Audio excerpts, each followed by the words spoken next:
Bago tayo magsimula, JIP, simpleng katanungan para sa lahat. Ano ang kahinaan ng mutya ng apoy? Hashtag letter A kung tubig at hashtag letter B kung lupa. Kayo nang bahalang sumagot, JIP. Huwag na nating patagalin pa. Simulan na natin ang kwento.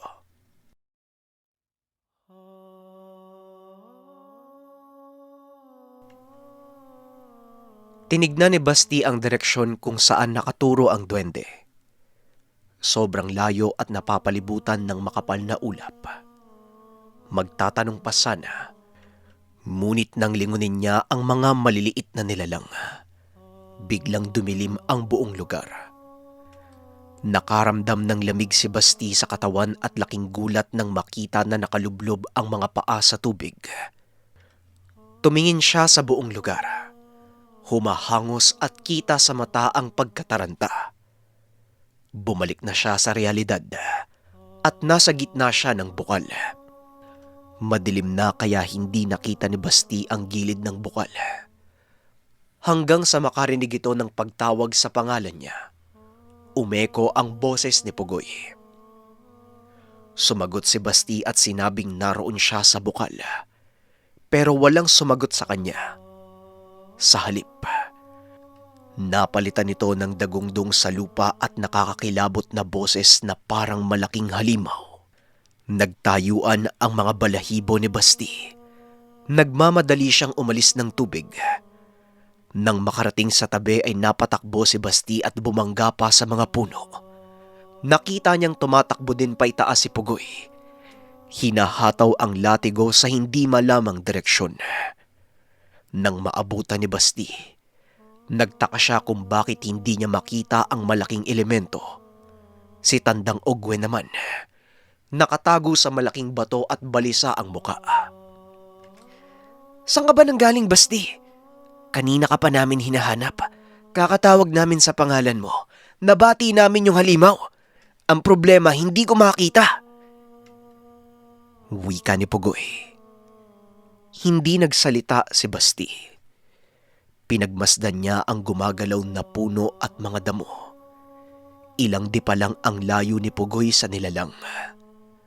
Sobrang lakas ng hangos ang nanggagaling dito.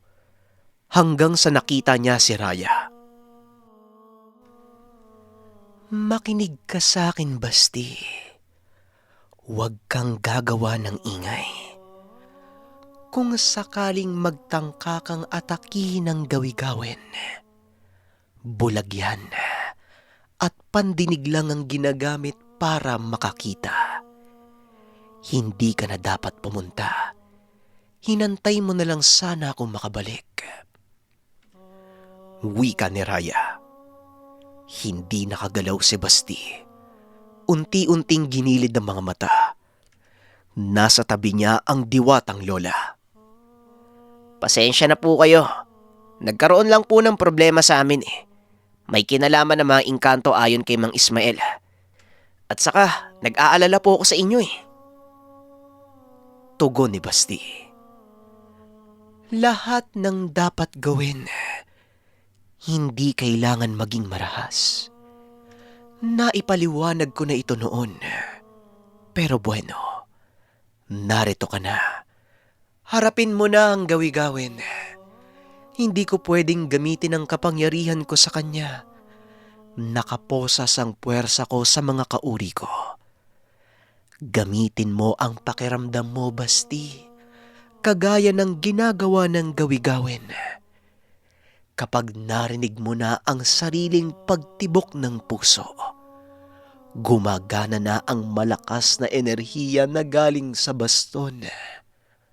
Makikita mo siya, pero hindi lang malinaw. Pagpapaliwanag ni Raya, nagbuntong hininga si Basti. Huminga ng malalim at kinalma ang isipan. Unti-unting pinakiramdaman ang ihip ng hangin. Naging payapa ang lugar at napakatahimik.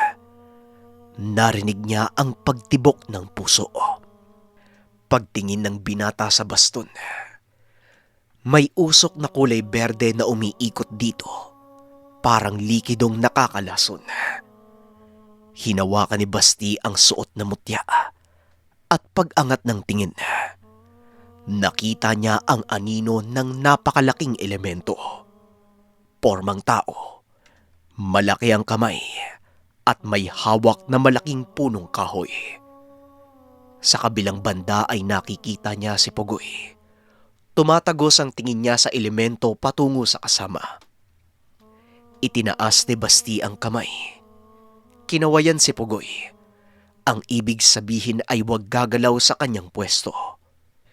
Tinipon ni Basti ang galit mula sa pagkamatay ng lolo at mga sakuna. Dito na biglang nagliyab ang kamay ng binata.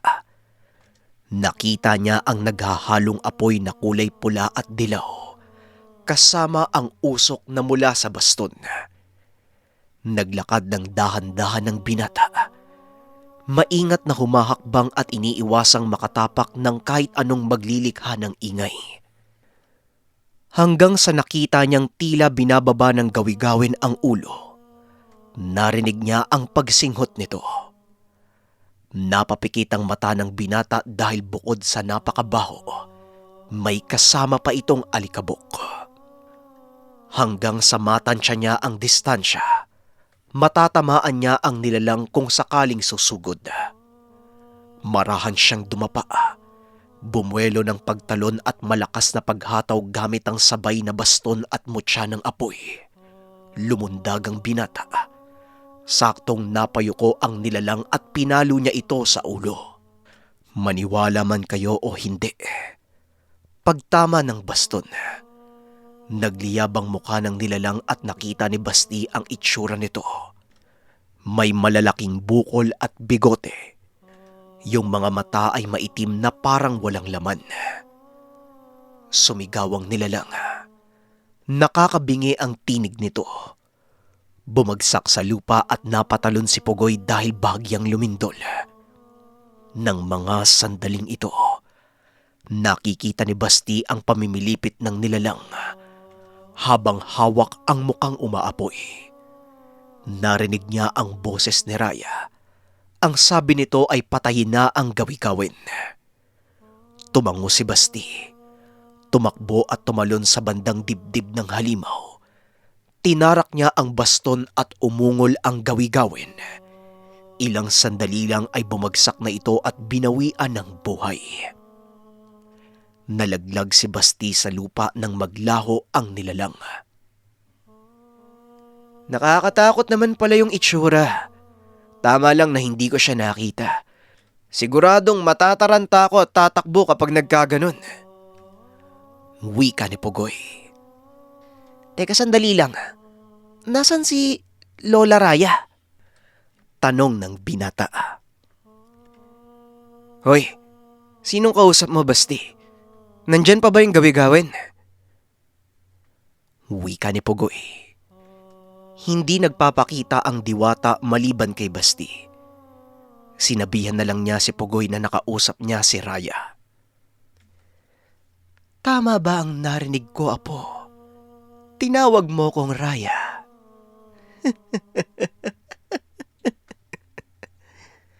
Alam mo na pala ang pangalan ko. Dito kami nagkakilala ng lolo mo. Dito din nabuo ang aming pagkakaibigan at humantong sa pagkakaibigan. Wala na ang gawi-gawin. Maglalaho ito sa mundo ng mga tao. Masaya ko para sa iyo, Apo. Angkin mo ang tapang at lakas sa anyong tao. Sa tulong din ng mutya at baston, nagagawang mabalanse ang masama at mabuti sa iyong pagkatao.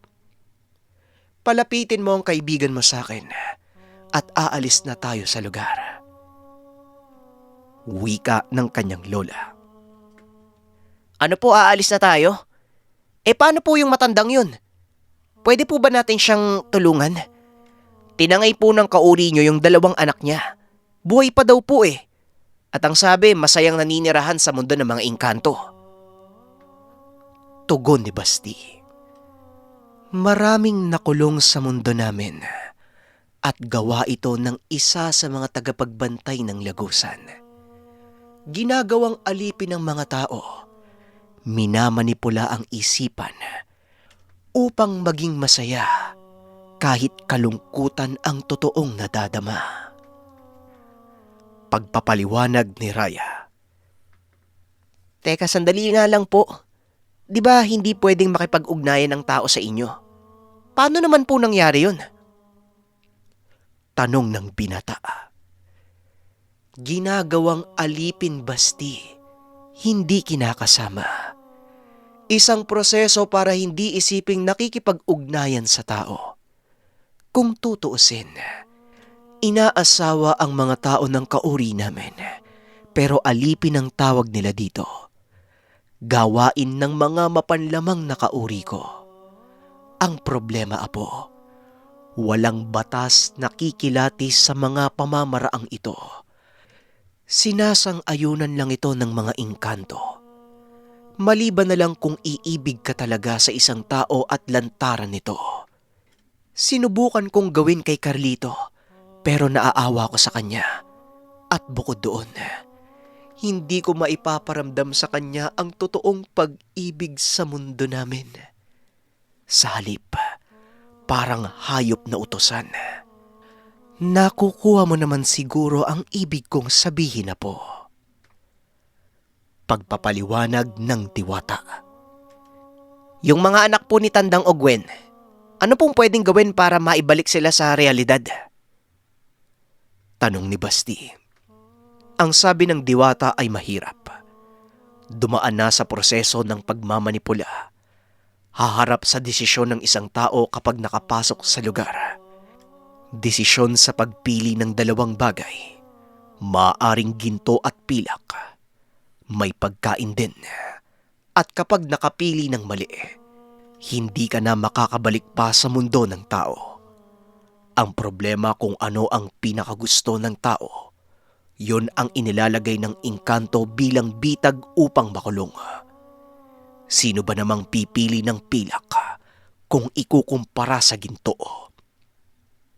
Pero kung mananatiling matibay ang diwa, kahit mali pa ang mapili, may posibilidad na makabalik sa mundo ng tao. Siguradong mahihirapan po sila, Lola. Nakakaawa naman. Alam mo bang dito siya tumira sa gubat? Wala na bang ibang paraan? Kahit ano pwedeng gawin, di ba? Kahit buhay ko pa yung kapalit. Di ba may dugo naman po kong engkanto? Giit ni Basti. Naiyak ang kanyang lola sa sinabi ng apo. Lumapit ito at niyakap si Basti.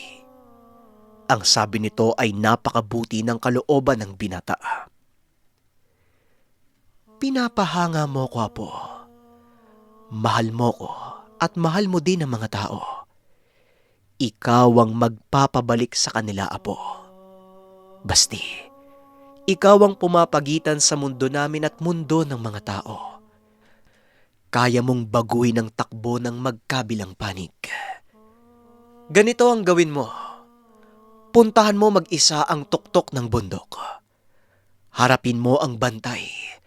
At kapag nagawa mong talunin, makakailing ka ng kahit anong kagustuhan. Pero limitado ang oras at kailangan mong magmadali. Isang kahilingan lamang. Kung ano ang gusto mo, yun lang ang makakamit mo, Basti. Tandaan mo, ikaw lang mag-isa. Wala ako. Wala ang kaibigan mo at iba pa. Kapag hindi ka pinalad, alam mo na ang mangyayari sa'yo, Apo. Mamamatay ka. Pagpapaliwanag ni Raya. Nagbuntong hininga si Basti. Tinignan si Tandang Ogwen at Pugoy. Ilang sandali lang ay tumango ang binata at sobrang seryoso ng muka. Maigpit niyang hinawakan ng baston habang hawak sa dibdib ang mutya ng apoy. Tandang Ogwen, ibabalik ko po ang mga anak niyo. Ipagdasal niyo po ako. At Kuya Pugoy, may gagawin lang po ako, ha. Dito ka lang at samahan niyo po si Tandang Ogwen. Wika ni Basti at naglakad paakyat ng lugar. Teka, sandali lang, anong gagawin mo? Sabihin mo naman sa akin para mapanatag yung loob ko. Hoy! Basti! Ay nako, bahala ka nga kung yan ang gusto mo. Wika ni Pugoy. Naglaho na din si Raya. Lumapit si Pugoy sa matanda. Sinabing bumalik sila sa tahanan nito at antayin na lang ang pagbabalik ni Basti. Tama ba ang narinig ko? Ha? Ibabalik niya ang mga anak ko. Paano niya gagawin yan? Wika ni Tandang Ogwen. Hindi ko po alam, pero may tiwala po ako sa kanya. Halina po kayo nang makapagpahinga na po tayo. Tugon ni Pugoy. Samantala, habang naglalakad si Basti, naalala niya ang mga nakita niya sa mundo ng mga engkanto at mga sinabi ng duwende. Natitiyak ni Basti na ang pinakamaselang lugar ay ang tuktok ng Panamaw. Ito din ang itinuro sa kanya ng mga duwende. Tahimik lang ang binata. Pumasok sa kanyang isipan kung ano ang itsura ng nagbabantay sa lugar. Maaaring kamukha ito ng napatay niyang engkanto. Sobrang layo pa at ang masaklap, biglang kumulog at wala na siyang nakikitang bituin. May nagbabadyang malakas na ulan. Nagmadali na ang binata.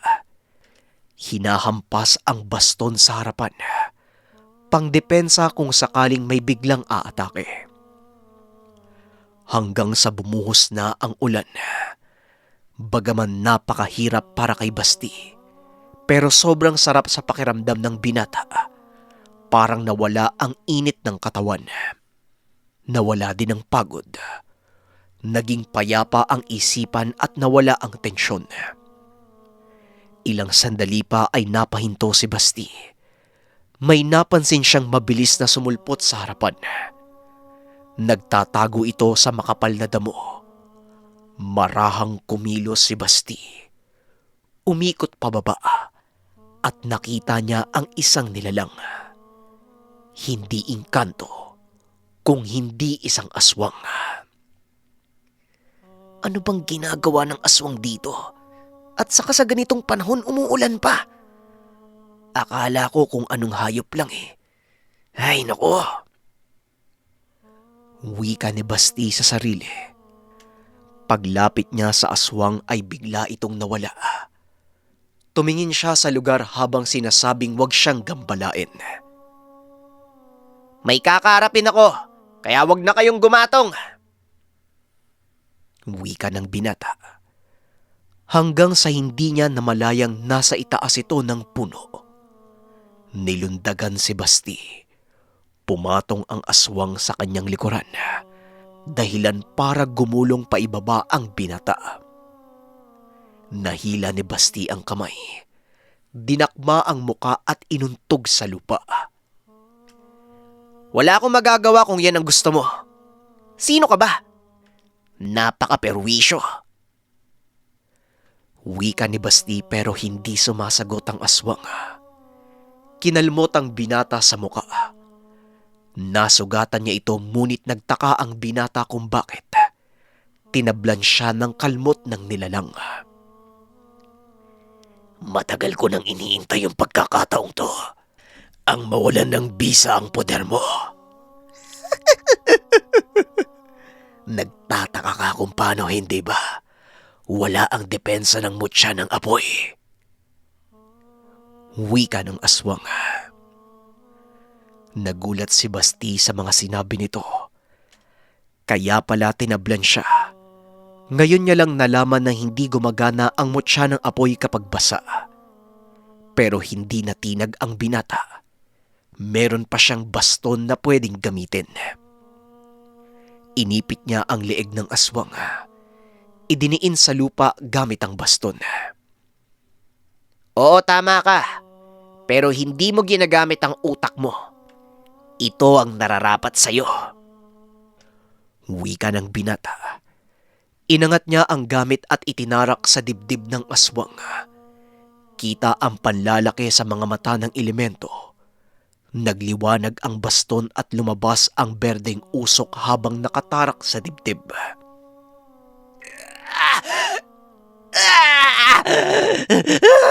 Itigil mo! Itigil mo! Wika nito. Laking gulat ni Basti nang unti-unting magbago ang itsura ng aswang at naging tao. Walang iba kung hindi ang tatay ni Rebecca. Napabitaw ng mabigat na salita si Basti. Hindi inaasahan ang kaganapan. Isang aswang ang tatay ni Rebecca at maaring ang buong angka nito ay aswang din. Kaagad niyang binunot ang baston. Tinapakan ng sugat at nagtanong kung bakit sinusubok siya ng aswang. Pasensya na, iho. Hindi ko lang nagustuhan ang mga nangyari. Ilan sa mga kaanak ko ang napatay mo. Kaya pasensya ka na. Wika nito at nagulat si Basti. Hindi kaagad namatay ang tatay ni Rebecca sa tinamong sugat. Pag-angat ng kamay, wala na ang sugat sa dibdib ng aswang. Hindi maintindihan ng binata kung paano ito nangyari. Tumayo naman ang aswang at nagulat din sa kanyang sarili. Teka, bakit nawala yung sugat ko? Naramdaman ko namang bumaon ang dala mo. At saka, bakit naging anyong tawa ko? Wika ng tatay ni Rebecca. Dito napagtanto ni Basti na naalis niya ang pagiging aswang ng lalaki. Muli niyang tinignan ang baston habang umiiling. Gumaling na po kayo sa pagiging aswang. Tao na po kayo. Hindi ko lang po maintindihan kung bakit eh. Pero pakiramdam ko, nawala na po yung yanggaw sa katawan niyo. Pagpapaliwanag ng binata, kumunot ang mukha ng lalaki at biglang umiyak. Nagpasalamat ito dahil wala na sa katauhan niya ang pagiging aswang. At dagdag pa ng tatay ni Rebecca, nasa ugat ng puso ang yanggaw. Napuruhan ito ng binata gamit ang kakaibang baston. Kahit kailan ay hindi niya ginusto ang maging aswang. Maaring tama po yung sinabi niyo pero sa ngayon, hindi na po importante sa akin yung bagay na yan. May kailangan po akong tapusin at kailangan ko na din pong umalis. Umuwi na po kayo. Abisuhan niyo po yung mga kalahi niyo na wag na akong subukin. Magkikita pa po tayo. Pupunta ako sa bahay niyo pagkatapos nito. Wika ni Basti at tumangulang ang lalaki. Muli itong nagpasalamat at tumalikod. Nang maglaho na ang tatay ni Rebecca, muling tinignan ng binata ang baston. Umiiling pa rin ito at kita sa muka ang pagkamangha sa gamit. Nagsimula na siyang maglakad, pero ng mga sandaling ito ay mas naging maingat si Basti dahil baka may hindi inaasahang pag-atake na naman. Ilang sandali pa, humupa na ang ulan at ang pumalit naman ay makapal na hamog. Pansin niyang hindi na gaanong padahilig ang lupa. Ang ibig sabihin ay malapit na siya sa tuktok. Hanggang sa biglang nawala ang hamog. Bumungad sa binata ang napakalaking puno na hindi niya matukoy. Eto na siguro yung sinasabing lugar. Anong gagawin ko? Wala naman sa akin sinabi si Lola eh. Maliban na lang sa pumunta ako dito sa lugar. Wika ni Basti sa sarili. Nilibot niya ang malaking puno. Naghanap ng kakaiba bukod sa itsura nito. Hanggang sa bigla siyang sumigaw. Sinabing lumabas na ang bantay at hinahamon niya ito. Kung sino man yung nasa lugar, mapaanong uri ka man, lumabas ka dyan. Hinahamon kita sa isang labanan. Huwag kang magtago. Lumabas ka, duwag! Wika ni Basti. Ngunit makailang beses siyang sumisigaw. Walang lumabas. Salip ay tunog ng mga ibon at palakalang ang naririnig niya. Napagod na si Basti. Umupo siya sa bato.